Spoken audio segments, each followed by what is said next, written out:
अस्सलाम वालेकुम नाज़रीन, आप देख रहे हैं मेरी कामयाबी चैनल। आज हम पेश खिदमत है रमज़ान स्पेशल टॉक शो के साथ। रमज़ान बाबरकत महीना, फजीलतों वाला महीना है, इसकी बरकतें जारी और सारी हैं। आज जिस शख्सियत के साथ हम इंटरव्यू करने जा रहे हैं किसी तारुफ के मोहताज नहीं है। मोहम्मद सादिक भाई हैं हमारे, और अल सादिक वेलफेयर ट्रस्ट चला रहे हैं। माशरे में एक अच्छाई और भलाई का काम कर रहे हैं, लोगों की मदद कर रहे हैं। और मैं तो कहता हूँ सबसे जो नेकी का अमल ये है कि आप अपनी तरफ से एक छोटी सी नेकी किसी के लिए करो और उसके लिए मदद का बाइस बन सके, ताकि आप दुनिया और आखिरत में कामयाब हो सकें। तो सर, आपका बहुत शुक्रिया कि आपने हमारे लिए टाइम निकाला। बहुत शुक्रिया आपका भी, आप हमारे इदारे तशरीफ़ लेकर आए और आपने कीमती वक्त में से हमें टाइम दिया। सर, कैसी तबीयत है आपकी? अल्हम्दुलिल्लाह, आप सुनाएं कैसे हैं? भाई अल्हम्दुलिल्लाह ठीक। और रमज़ान की क्या मसरूफियात चल रही हैं? सर, रमज़ान की जो हमारी मसरूफियात हैं वो हमारे ट्रस्ट के कामों में ही लग जाते हैं हम लोग। और जिसमें रमज़ान मुबारक के स्टार्ट में हमारी एक राशन ड्राइव होती है, जिसमें हम लोग ख़ास तौर पे ऐसे लोगों को टारगेट करते हैं जो किसी न किसी क्या कहते हैं मर्द में मुब्तला हैं, या ऐसी फैमिलीज जिनके सोल अर्नर जो हैं कमाने वाले वो किसी न किसी एक्सीडेंट की वजह से बेड पर आ चुके हैं, जिसकी वजह से वो कमा नहीं पा रहे, तो उनको हम लोग door to door ration delivery करते हैं। इसके अलावा जो हमारी बेवा बहनें हैं जो बेवा हो चुकी हैं और उनके यतीम बच्चे हैं, उनके लिए हम लोग कफ़ालत का प्रोग्राम होता है, जिसमें उनके क्या कहते हैं राशन और ये सब ईद के मामला जो है वो हम लोग देख रहे होते हैं। इसके अलावा रमज़ान में हमारी क्या कहते हैं इफ्तार ड्राइव होती है। ये वो इफ्तार ड्राइव नहीं है कि जो आप रोड पे बैठ के खिलाएंगे। हमारी इफ्तार ड्राइव जो है वो सिर्फ उन स्पेसिफिक चंद फैमिलीज के लिए है जो कहीं सड़क पे जाके बैठेंगे ही नहीं। बिल्कुल। तो हमारा ये होता है कि हम लोग तकरीबन असर के बाद सारी प्रिपरेशन करते हैं खुद हमारे किचन में, और उसको फिर हमारे राइडर्स, हमारे वॉलंटियर्स डोर टू डोर उस फैमिलीज में जितने मेंबर्स हैं उनको डिलीवर करते हैं। इसके अलावा हमारे पास क्या कहते हैं ईद बाज़ार लगता है रमज़ान में, जिसमें अल्हम्दुलिल्लाह लास्ट ईयर हम लोग ने 1200 बच्चों को नए कपड़े, नए जूते वगैरह ये सब चीज़ें फराहम करी। इसके अलावा जो रमज़ान में हम लोग जो हैं मेडिकल के केसेस देख रहे होते हैं, मल्टीपल कैंसर्स के केसेस देख रहे होते हैं, और हमारा एक टारगेट होता है कि हर महीने हम लोग 1 या 2 रोज़गार लगाएं। बट रमज़ान में हमारा टारगेट ये होता है कि हम 5 से 6 रोज़गार को लगाएं, ताकि जो लोग बेरोज़गार हैं वो खुद मुख्तार हो जाएं और अपने घर की कफ़ालत खुद करें। बिल्कुल ऐसी है, क्योंकि सबसे बड़ा मसला यहाँ पे यही पेश आता है कि जब हम किसी मुस्तहिक को ढूंढें, क्योंकि मांगने के लिए यहाँ पे तो आप बाहर निकलेंगे तो 50 बंदा आ जाएगा आपके पास कि भाई हमें ज़रूरत है, हमें ज़रूरत है, तो वो मिसयूज़ करते हैं। तो मुस्तहिक बंदों को किस तरह आइडेंटिफाई किया जाता है? देखें, मुस्तहिक बंदों को ढूंढने का सबसे बेहतरीन तरीका ये है कि आप अपने माशरे में इर्द गिर्द लोगों को देखें। सबसे पहले आप अपने नेबर को देखें कि क्या वो परेशान तो नहीं है। देखें, वो बोलेगा नहीं, मगर आपको पता चल जाएगा कि आप जब उससे बात करेंगे वो पता चल जाएगा। इसके अलावा हमारी जब जैसे अल सादिक वेलफेयर ट्रस्ट है, इसमें हमारी कम्युनिटी बन गई है। इसमें हमारे वॉलंटियर्स हैं, हर एरिया में वॉलंटियर्स मौजूद हैं। हमारे डोनर्स हैं, वो हमें बताते हैं या हमारे वॉलंटियर बताते हैं कि आया इस घर में कोई परेशानी मौजूद है, तो ऑन ग्राउंड फिर हम अपने क्या कहते हैं वॉलंटियर्स को भेजते हैं, और उस इलाके में जैसे कोई बासर शख्सियात है या मदद के इमाम हैं, हम उनसे उनकी डिटेल पता करते हैं कि आया ये मुस्तहिक हैं या नहीं है। सही है। आप खुद एक अंदाज़ा लगा लें कि हम जब रमज़ान की राशन ड्राइव करते हैं, हमारा टारगेट होता है कि 200 फैमिलीज़ को हमें राशन देना है। अगर मैं ये पब्लिकली डिस्ट्रीब्यूट करने लगूँ तो तकरीबन हार्डली मुझे 10 मिनट लगेंगे, मैं ये सब डिस्ट्रीब्यूट कर दूंगा। बट हमारी ड्राइव में तकरीबन 10 से 15 दिन लगते हैं, और तकरीबन 10 से 12 वॉलंटियर्स लगते हैं जो डोर टू डोर सबको जाके सिर्फ मुस्तहिक फैमिलीज़ को जाके राशन की फरहमी करते हैं। तो सबसे पहले मैं यही कहूँगा कि तमाम लोगों को अपने इर्द गिर्द वाले लोगों को देखें। आप अपने ऑफिस में जो लोग काम कर रहे हैं या अपने जो नीचे लोग काम कर रहे हैं, आपके एम्प्लॉयज़ हैं, उनको देखें कि आया वो परेशान है या कुछ है, तो उनकी फिर उस तरह मदद करें। तो बेहतरीन मुस्तहिक वही हैं, वो लोग नहीं है जो बस निकल गए मांगने और बस सड़कों पे मांग रहे हैं। और क्या कहते हैं माफिया, बिल्कुल वो माफिया। आप खुद देखें ना कि आप अगर किसी सड़क के सिग्नल पे जाके मांगने लग जाओ, माफिया पीछे आ जाएगा आपके कि आप क्यों मांग रहे हैं। तो मुस्तहिक को बस तलाश करने का तरीका ये है कि बस आप अपने इर्द गिर्द नजर रखें कि कोई बंदा आपके नेबर में या कोई आपका जानने वाला परेशान तो नहीं है, बस उसकी खामोशी से हेल्प कर दें। अच्छा, अल सादिक वेलफेयर ट्रस्ट को कायम करने का क्या प्लान था और किस तरह ये आइडिया आपके जहन में आया? अच्छा, देखें, अल सादिक वेलफेयर ट्रस्ट को प्लान समझे, मेरी एक फैमिली में ट्रेजेडी हुई थी, मेरे वालिद की डेथ हुई थी, और 2015 की बात है कि मैं बस बैठा हुआ था, जून का महीना था, मई में उनकी डेथ हुई, मैं बैठा हुआ था और मैं अपना काम कर रहा था। सडनली मुझे एक पोस्ट दिखी कि वहाँ पे ना क्या कहते हैं एक दस्तरखान लग रहा है, और हमारे एक बड़े अच्छे दोस्त है दानिश तारिक भाई, वो लगा रहे हैं। मैंने जस्ट उनको कॉल करा, मैंने कहा क्या मैं आ सकता हूँ? उन्होंने कहा जी आ सकते हैं आप। बस मैं वहाँ पे गया, फिर उसके बाद से मेरी जर्नी स्टार्ट हुई।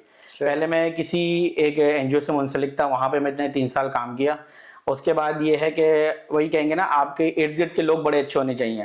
तो हमारे एक दोस्त थे काविश भाई, उन्होंने बोला कि यार अब तुम अपना स्टार्ट करो, जब तुम एक लीड कर सकते हो एक चीज को और चीज को मेंटेन कर सकते हो, एक कम्युनिटी को मेंटेन कर सकते हो, तो तुम एक अपना प्लेटफॉर्म बनाओ जहाँ पे लोगों का ट्रस्ट बिल्ड करो और उस प्लेटफॉर्म को काम करो। तो अल्हम्दुलिल्लाह फिर 2018 में मैंने अल सादिक वेलफेयर ट्रस्ट की बुनियाद डाली और उसके बाद से हम लोग अल्हम्दुलिल्लाह नेकी के काम कर रहे हैं और बहुत मुस्तहिक फैमिलीज को सपोर्ट कर रहे हैं। अच्छा, अल सादिक वेलफेयर ट्रस्ट के हवाले से और क्या प्रोजेक्ट्स हैं जिस पे अल सादिक वेलफेयर ट्रस्ट काम कर रहा है? देखिए, सबसे पहला जो हमारा बेहतरीन प्रोजेक्ट है वो एजुकेशन का है। करंटली हम लोग एक स्कूल, चैरिटेबल स्कूल रन कर रहे हैं, Babul Uloom Islamia school for boys and girls. वहाँ पे 850 बच्चों को तकरीबन फ्री ऑफ कॉस्ट तालीम दी जा रही है, जिसमें स्कूल की तालीम भी शामिल है और दीनी तालीम भी शामिल है, जिसमें हिफ्ज़, नाजरा वगैरह ये सब इंक्लूड है। इसके अलावा हम लोग ने एक कंप्यूटर आईटी लैब भी बनाई हुई है, जहाँ पे हम लोग बच्चों को, उन्हीं बच्चों को जिन्होंने आज तक अपने घर में या किसी स्कूल में या किसी इंस्टीट्यूट में कंप्यूटर यूज़ नहीं किया, उनको हम यहाँ पे मुख्तलिफ कोर्सेज करवा रहे हैं। सही है, जिनमें बॉयज़ के लिए जो है वो रात में क्लासेस होती हैं, मतलब शाम से रात तक बॉयज़ की क्लासेस होती हैं और सुबह से लेके दोपहर तक गर्ल्स की क्लासेस होती हैं, जिसमें हमारे मुख्तलिफ कोर्सेज हैं, जिसमें MS ऑफिस का कोर्स है, वेब डेवलपमेंट के कोर्स हैं, डिजाइनिंग वगैरह के कोर्स हैं। इस तरीके से हमारे ये एक प्रोजेक्ट रन कर रहा है। सही है। इसके अलावा जो दूसरे हमारे प्रोजेक्ट्स हैं जिसमें हमारे मेडिकल की फैसिलिटी है, हम लोग बहुत सारी कैंसर्स के फैमिलीज को फैसिलिटेट कर रहे हैं, जिसमें हमारा अभी करंटली 10 ऐसे पेशेंट हमारे पास इनरोल हैं कैंसर के, जिनकी तमाम कीमो वगैरह ये सब चीज़ें अल सादिक वेलफेयर ट्रस्ट के प्लेटफॉर्म से पूरी की जा रही हैं। तो इसके अलावा हमारे पास तकरीबन 20 ऐसी फैमिलीज हैं जिनकी मंथली मेडिसिन हम लोग प्रोवाइड कर रहे हैं। और इसके अलावा हमारे पास अभी 5 ऐसे बच्चे मौजूद हैं जिनकी हम यूनिवर्सिटीज़ की फ़ीस फुली फंडेड स्कॉलरशिप पे दे रहे हैं। तो इसके अलावा हमारे पास जो मल्टीपल एक प्रोजेक्ट है हमारा RO वाटर प्लांट का, जिसमें हम फ्री ऑफ कॉस्ट लोगों को साफ़ पानी औरंगी टाउन में प्रोवाइड कर रहे हैं। और प्रोवाइड कर रहे हैं फ्री ऑफ कॉस्ट। इसके अलावा जो हम लोग जहाँ पे कहीं किसी भी इलाके में, कराची के किसी भी इलाके में पानी की कमी है, हम वहाँ पे बोरिंग करवा रहे हैं और बोरिंग के जो हैंड ओवर है वो मस्जिद इंतज़ामिया या वहाँ पे कोई कम्युनिटी हॉल है उनको प्रोवाइड करते हैं, ताकि जो भी वहाँ से पानी लेना चाहे वो उससे ले सकता है। बिल्कुल, माशाल्लाह बेहतरीन काम है आपका आवाम के लिए, कराची के लोगों के लिए स्पेशली। शुक्रिया। अच्छा, ये जो जितने भी ट्रस्ट, जितने भी NGOs होते हैं, यहाँ पे लोगों का एक माइंडसेट है थोड़ा सा नेगेटिव कि भाई इनके पीछे पता नहीं कौन से इदारे काम कर रहे हैं, ये कर रहे हैं, तो क्या कहना चाहेंगे उनका? देखें, मैं अपने इदारे की बात करूंगा सिर्फ कि हमारे पीछे तो देखें एक हमारी कोर टीम है बस। सही है, जिसमें हमारे सबसे पहले हमारे ट्रस्टीज हैं। सही है, उसके अलावा हमारी जो टीम है जो सब चीज़ें मैनेज कर रही है। सही है, ये बिल्कुल गलत फहमी है कि कोई पीछे इदारा काम कर रहा है। सही है, क्योंकि जब लोग किसी एजेंडे पे काम कर रहे हैं, लोग ये सोचते समझते बिल्कुल सोचते हैं कि किसी एजेंडे पे काम कर रहे हैं, मगर आप उनके वो देखेंगे वो इन द एंड मदद तो एक इंसानियत की हो रही है ना। सही है, वो किसी भी एजेंडे पे काम कर रहे हो, वल्लाह आलम उनका क्या एजेंडा है, मगर एक इन द एंड जो हमें मिल रहा है वो एक किसी न किसी बंदे की फर्ज की हेल्प हो रही है। तो अल सादिक वेलफेयर ट्रस्ट के प्लेटफॉर्म के पीछे तो कोई ऐसा बंदा नहीं है। हाँ, ये मौजूद है कि हमारे पीछे हमारे डोनर्स मौजूद है, हमारी एक कोर टीम मौजूद है, हमारे वॉलंटियर्स मौजूद है जो ऑन ग्राउंड रह के तमाम ऑपरेशंस को देख रहे होते हैं और इसको फुलफिल कर रहे होते हैं। अल सादिक वेलफेयर ट्रस्ट के पीछे अभी जो आपने जो हमारे जनरल सेक्रेटरी है वो मुफ्ती मोहम्मद साद सईद हैं और हमारे ट्रेजरर हैं वो मुख्तार अंसारी हैं। वो हम लोग इनिशियल जितने भी मैनेजमेंट लेवल के डिसीजंस होते हैं, तमाम फंड रेजिंग के मामला वो हम सब देख रहे होते हैं। उसके बाद हमारे पास हर डिपार्टमेंट मौजूद है और हर डिपार्टमेंट पे एक ना एक हेड मौजूद है। जो डिसीजंस हम लोग यहाँ पे लेते हैं कोर टीम में, वो उनको फॉरवर्ड होते हैं और उसके बाद वो उसकी ऑन ग्राउंड इम्प्लीमेंटेशन कर रहे होते हैं। बिल्कुल ऐसी है। अच्छा, हमारे यहाँ तो बात टाइम ये भी होता है कि जो हम डोनेशन कर रहे हैं, कुछ लोग ये भी आइडिया लाते हैं कि भाई हमारी छोटी डोनेशन है तो उससे क्या होगा, इसलिए नहीं कर रहे। तो आप क्या समझते हैं कि इतना छोटी डोनेशन भी कर सकते हैं, या अगर आपको जितने तौफीक है आपकी उस लिहाज से करनी चाहिए? देखिए, डोनेशन कोई भी छोटी नहीं होती। सही है, हर डोनेशन एक वैल्यू रखती है। जैसे वो कहते हैं ना, कतरा कतरा करते हैं एक दरिया बन जाता है, तो हर डोनेशन एक वैल्यू रखती है। अच्छा, अल सादिक वेलफेयर ट्रस्ट का ये है कि हम प्रोजेक्ट वाइज काम कर रहे होते हैं। फॉर एग्जांपल, हमारे पास अगर एक प्रोजेक्ट 1 लाख रुपीस का किसी का कीमोथेरेपी है, अब उसमें एक बंदा डोनेट नहीं करता, कोई बंदा 1000 रुपए दे रहा है, कोई बंदा 500 रुपए दे रहा है, कोई बंदा 5000 दे रहा है, कोई बंदा 50,000 रुपए दे रहा है। तो वो क्या कतरे कतरे से दरिया बनता है और एक टारगेट अचीव हो जाता है। हमारे क्या कहते हैं डोनेशन में एक ऐसे साहब भी हैं जो हर केस में 100 रुपीज देते हैं, मगर हम उस 100 रुपीज को भी आज तक उसी तरह वेलकम करते हैं और उनको उसी तरीके से देखते हैं कि जैसे कोई बंदा 50,000 दे रहा है, हम उसको उस डोनेशन को भी इसी तरीके से देखते हैं।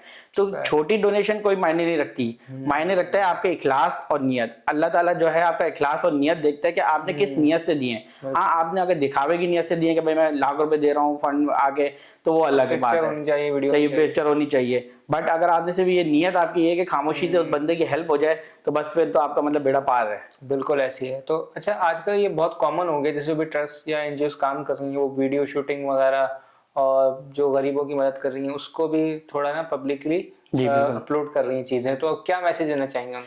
देखिए, अल सादिक वेलफेयर ट्रस्ट के प्लेटफॉर्म से हम लोग ने जब भी इसकी बुनियाद रखी तो हमारा पहला मेन ये था कि हम किसी भी बेनिफिशियरी की जो है वो क्या कहते हैं इमेज नहीं दिखाएंगे। सही है। आज तक हमारे मतलब जो सोशल मीडिया पेजेस है वहाँ पे किसी भी एक बंदे की फेस नहीं आया है, ना उसका इंटरव्यू ना हुआ है, ना हमने कभी देते हुए कभी पिक्चर खींची कि उसको रोक के उसकी इज्जत नफ्स को मजरू करके हम कहें कि भाई आप एक राशन का बैग ले रहे हो जो 11,000 रुपए का, आप उसके लिए पिक्चर खिंचवाओ। तो मेरी तमाम एनजीओ वगैरह से ताल्लुक है कि गुजारिश है कि आप इस तरीके से ना करें। सही है। हाँ, ये होता है कि आपको डोनर्स को एतमाद में लेना होता है, उसके तरीकाकार ये है कि भाई आप सिंपल अपनी एक्टिविटी दिखाएं जिसमें वो बंदा मौजूद ही ना हो। तो ये आप अपनी एक्टिविटी दिखाएं, आप बिल्स दिखा सकते हैं कि भाई फॉर एग्जांपल अगर किसी को मैंने हेल्प आउट करी, उसका बिल ये है तो मैं ये बिल दिखा सकता हूँ। मगर ये करना कि बस आप क्या कहते हैं एक लाइन लगवा के राशन देना और लाइन लगवा के किसी की हेल्प करना, लाइन लगवा के रोजगार बनना, वो व्यूज वगैरह के लिए है और उससे उस बंदे की भी इज्जत नफ्स जो है मजरू होती है। जो एक सफेद पोश बंदा है ना, वो उसकी हिम्मत नहीं होती कि वो सामने आके कहीं दस्तरखान पे बैठ के खाए। बिल्कुल ऐसे सही है। उसका बस ये होता है कि मैं किसी तरीके से बस अपने घर वालों के साथ खामोशी से चुपचाप खा लूं। तो बस ये मेरी गुजारिश है तमाम एनजीओ से और तमाम ट्रस्ट से कि आप अपनी एक्टिविटीज दिखाएं, अपने बिल्स दिखाएं, हर अपनी एक्टिविटीज को दिखाएं, बट जो लोग आपसे फैसिलिटेट हो रहे हैं उनको ना दिखाएं। बिल्कुल ऐसे ही, क्योंकि जो सफेद-पोश लोग हैं वो तो चाहेंगे कि हम तो भाई घर के ऊपर एक खजूर से रोजा इफ्तार कर लें, बिल्कुल ना उनको रोड पे बैठने की नौबत आए। बिल्कुल ऐसी ही है। अच्छा, और रमज़ान हमारे लिए कितना मेंटली जो है अहमियत रखता है अपने आप को रिफ्रेश करने के लिए, और उसको हमें किस तरह कंटिन्यू करनी चाहिए? देखिए, रमज़ान जो है वो एक रिसेट बटन है मेरे हिसाब से, कि आप उसमें अपने आप को रिसेट करते हैं। सही है। आप अपनी सेल्फ असेसमेंट करें कि आया मुझसे जो गुनाह हो गए। सही है। अब मुझे उस गुनाह की माफी किस तरह मांगनी है और आइंदा उस गुनाह को बस कंटिन्यू नहीं करना। सही है। अल्लाह ताला रहम दिल है, वो बिल्कुल माफ करने वाला है। तो बस आप इससे ये कर लें कि अपनी सेल्फ असेसमेंट कर लें कि ये गुनाह मुझसे हो चुका है, अब मैं इसकी माफी मांगता हूँ और आइंदा इस गुनाह के करीब भी नहीं जाऊंगा। बस आप ये एक अपने पास प्रॉमिस कर लेंगे ना, तो इंशाल्लाह फिर आप क्या कहते हैं कामयाबी की सीढ़ियां पार कर लेंगे। और हमेशा तौबा इस्तग़फ़ार करनी चाहिए। बिल्कुल ऐसी है। पता नहीं कब कौन सा कैसा लम्हा है। बिल्कुल ऐसी अच्छा, बहुत से लोगों का ये भी कॉन्सेप्ट है, वो गुनाह करते हैं या बहुत ज्यादा गुनाह हो जाते हैं, वो कहते हैं भाई हमारे तो उतने गुनाह हैं, अब तो बख्शे नहीं जाएंगे। मतलब ये करना तो एक तरीके से मैं कहता हूँ कुफर है, एक तरीके से ये सोचना। ऐसी है कि देखिए गुनाह हो गए, चलो हो गए, मगर अल्लाह ताला माफ करने वाला है ना। बिल्कुल है। और हमने ऐसे ऐसे लोग देखे हैं जो पहले कहीं क्या कहते हैं किसी बहुत जुर्म में मुब्तला थे या किसी क्या कहते हैं गलत चीज में मुब्तला थे, मगर जब उन्होंने अल्लाह ताला से माफी मांगी है ना, तो वो आज ऐसे बंदे हो चुके हैं कि आप उनकी मिसाल देंगे, कि उनका दिल ऐसा बदला है कि आप बस उनकी मिसाल देंगे। तो बस ये है कि आप हमेशा तौबा इस्तग़फ़ार करते रहें, बट उसको दोबारा उस गुनाह को कंटिन्यू ना करें। ये अल्लाह ताला यही देख रहा होता है ना कि इस बंदे की नियत क्या है। कि तौबा करके दोबारा वही गुनाह कर रहा है तो फिर वो गलत बात है। आपने तौबा कर ली, किसी गुनाह से माफी मांग ली, तो बस इंशाल्लाह अल्लाह ताला आपको बेड़ा पार कर देगा। बिल्कुल ऐसी कि आप जो स्टैंड लें उस पर साबित कदम रहें। ऐसी। अच्छा, जो लोग ये वेलफेयर ट्रस्ट वगैरह का काम स्टार्ट करना चाहते हैं तो उनको क्या तरीक़ेकार अपनाना चाहिए? देखिए, उनको क्या तरीक़ेकार अपनाना चाहिए, सबसे पहले तो देखें आप कैसे आपके पास कोई केस मौजूद हो। सही है। उसकी सबसे पहले आपने देखना है कि वो वैलिड है या नहीं है। सही है। सेकंड उसके बाद आती है एक ज़कात की चीज़ कि वो ज़कात का एलिजिबल है या नहीं है। बिल्कुल सही है। और उसके बाद ये आता है कि आप उस केस को अपने सबसे पहले अपने ग्रुप में शेयर करें। सही है। सबसे पहले पब्लिकली शेयर नहीं करें। जब मैंने अल सादिक वेलफेयर ट्रस्ट स्टार्ट किया था तो हमने अपने जो फ्रेंड सर्कल था उनसे हमने फंड रेजिंग करी थी। आहिस्ता आहिस्ता जैसे जैसे हमने सीढ़ियां पार करते रहे, काम हमारा बढ़ता रहा, तो फिर हमारे पास क्या कहते हैं ऐसे लोग शामिल हो गए जिनको हम जानते नहीं थे, अब वो दोस्त हो गए। सही है। तो इस तरीके से हम लोग ने कम्युनिटी बनाना स्टार्ट कर दी। पहले ही आप स्टार्ट हो जाएंगे कि आप जैसे सोशल मीडिया पे आके अपील करने लग जाएं कि हमें ये चाहिए वो चाहिए, तो इस तरह नहीं है। पहले आप अपनी कम्युनिटी को स्ट्रॉन्ग करें, आपने अपने फ्रेंड सर्कल को स्ट्रॉन्ग करें। जब वो स्ट्रॉन्ग होगा तो इंशाल्लाह आपका जो ट्रस्ट है वो भी बेहतरीन काम करेगा। बाकी सारी बातें नियत की, अगर आपकी नियत है कि बस मुझे काम करना है तो देखना अल्लाह ताला आपकी खुद हेल्प करेगा। और आपकी नियत है बस मुझे दिखाना है या कुछ और मामला करने हैं तो फिर इंशाल्लाह देखना अल्लाह ताला उसमें आपको जरूर रोकेगा। बिल्कुल ऐसी है। अच्छा, बास टाइम ऐसा भी सिनेरियो होता है कि देखा जाता है ये जो काम हो रहे हैं इस तरह के, जो डोनेशन बास टाइम सोशल मीडिया पे चल रही है या प्राइवेट ग्रुप में चल रही है, तो बास टाइम उसमें फ्रॉड स्कैम भी होता है, तो पता ही नहीं होता कि पैसे कहाँ जा रहे हैं। तो इस तरह का भी कुछ वाकयात होते हैं। सर हमारे पास ये है कि हम लोग जो हैं, हमारे पास जो पहले जो केस आता है ना, सबसे पहले हम कोई अनआइडेंटिफाइड केस नहीं लेते। सही। हमारा जो क्राइटेरिया है, सबसे पहले हमारे पास जो केस आता है हमारी कम्युनिटी से ही आ रहे होते हैं। सही है। उस कम्युनिटी से आने के बाद भी हमारे पास उस केस के सबसे पहले हम लोग डिटेल्स लेंगे, तो ये कि इधर ये वैलिड है या नहीं है। उसके बाद हमारा एक वॉलंटियर खुद जाके उस जगह पे देख कर आएगा, फिजिकली वेरिफिकेशन करेगा कि ये वैलिड केस है या नहीं है। उसके बाद हम लोग खामोशी से जो उस इलाके में या उस जिस बंदे ने हमें केस दिया है उससे मजीद मालूमात लेंगे कि ये वैलिडिटी है या नहीं है। स्कैम बिल्कुल मौजूद हैं, और हम लोग सबसे बड़ी बात है ना कि अल सादिक वेलफेयर ट्रस्ट कैश में किसी को कैश प्रोवाइड नहीं करता। अच्छा। तो ये हमारे मेन फोकस ये होता है कि अगर किसी को हेल्प की नीड है तो हम उस हेल्प को, उस नीड को पूरा कर दें। सही, हम कैश प्रोवाइड नहीं करते किसी को भी। बिल्कुल, ये बड़ा अच्छा काम है, यानी कि जिसकी जो नीड है बिल्कुल उसको पूरा किया जाएगा। अगर किसी को कोई मतलब कारोबार सेटअप करना है या बीमारी के मसले मसाइल उसमें जो, बिल्कुल, जैसे किसी को अगर क्या कहते हैं कोई बीमारी है, हम उसके हॉस्पिटल बिल्स क्लियर करेंगे। किसी को एजुकेशन हासिल करनी है, हम उसके यूनिवर्सिटी की फीस खुद जाके बैंक में या उस यूनिवर्सिटी में पे करेंगे। उस स्कूल की फीस हम इस तरीके से पे करते हैं। तो हमारे मेजर फोकस ये होता है कि हमारा वॉलंटियर या हमारा जो वर्कर है वो खुद जाके उस जगह पे खड़ा होकर वो चीज फुलफिल करे और फैमिली को जो है वो कैश ना दे। सही है। इससे ये होता है कि स्कैम कम हो जाता है। जब आप कैश बांटना स्टार्ट कर दोगे ना तो आपको तो पता ही नहीं कैश कहाँ जा रहा है। सही, इधर वो बंदे ने उस चीज से काम भी किया है नहीं किया। अब फॉर एग्जांपल एक बंदे ने अपने बच्चे के एजुकेशन के लिए आपसे पैसे ले लिए, इधर उसने यूज किया ही नहीं किया। हाँ, उसकी ये नीड थी कि भाई मेरे बच्चे को एजुकेशन दिला दो, और आपने वो दिला दी तो वो बेहतर हो जाएगा आपके लिए। बहुत शुक्रिया कि आपने अपना कीमती वक्त हमारे लिए निकाला, और आपकी जो बातें हैं उनसे कुछ सीख मिली है हमें कि किस तरह वेलफेयर ट्रस्ट के हवाले से काम करने हैं। अच्छा सर, रमज़ान के हवाले से आप क्या पैगाम देना चाहते हैं हमारी ऑडियंस को कि हमें रमज़ान और किस तरह बेहतर बनाना चाहिए अपने लिए? सर रमज़ान के हवाले से मैं बस यही पैगाम देना चाहूँगा कि रमज़ान एक अफजल तरीन महीना है। सही है। और इस महीने में जितना आप अल्लाह से करीब हो जाएंगे ना तो ये आपके लिए बेनिफिट होगा। और उसके बाद अल्लाह से करीब होने के बाद आप अपने इर्द गिर्द के लोगों को भी नजर रखें और उनकी हेल्प आउट भी करते रहें, ताकि जो आपके इर्द गिर्द के लोग हैं वो भी क्या कहते हैं, जो रेगुलर बेसिस की परेशानियों से जूझ रहे हैं तो उनकी भी परेशानी हल हो जाए। बस यही मैसेज है कि बस अपने इर्द गिर्द के लोगों को देखते रहें और अल्लाह से करीब हो जाएं। इंशाल्लाह देखें आपका बेड़ा पार हो जाएगा। बहुत शुक्रिया सर, आपने अपना कीमती वक्त हमारे शो के लिए निकाला। Thank you sir. It's all honour for me and for my entire team. और जिस तरह सर ने इरशाद फरमाया है कि अपने इर्द गिर्द के लोगों की मदद करें, अपने इर्द गिर्द के लोगों के लिए टाइम निकालें, उनकी मदद करें ताकि आपको दुनिया और आखिरत में कामयाबी नसीब हो सके। देखें, इबादत जो भी है हमारी, उस सब का ताल्लुक हमारे अल्लाह से, लेकिन जो हुकूकुल इबाद हैं उसकी भी पूछ जो है वो ज़्यादा होगी और उसके हुकूक ज़्यादा हैं। तो हमें दोनों चीज़ों पे फोकस करना चाहिए ताकि हम दुनिया और आखिरत में कामयाबी हासिल करें।